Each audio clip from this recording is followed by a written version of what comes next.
أعوذ بالله من الشيطان الرجيم. بسم الله الرحمن الرحيم. يا أيها المزمل قم الليل إلا قليلا نصفه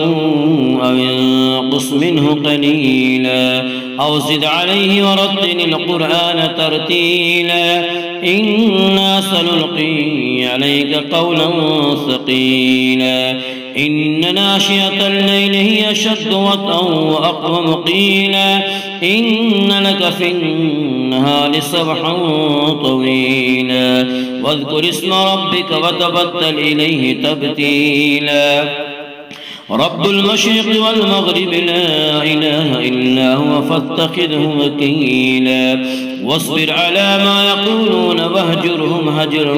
جميلا وذرني والمكذبين أولي النعمة فمهلهم قليلا إن لدينا أنكالا وجحيما وطعاما ذا غصة وعذابا أليما يوم ترجف الأرض والجبال وكانت الجبال كثيبا مهيلا إنا أرسلنا إليكم رسولا شاهدا عليكم كما أرسلنا إلى فرعون رسولا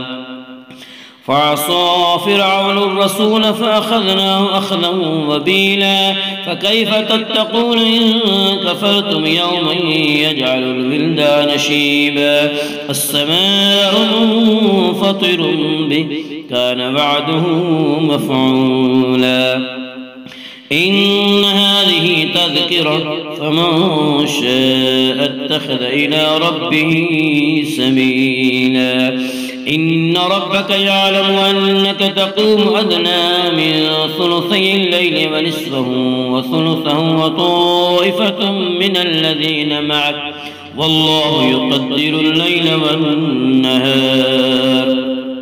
علم أن لن تحصوه فتاب عليكم فاقرؤوا ما تيسر من القرآن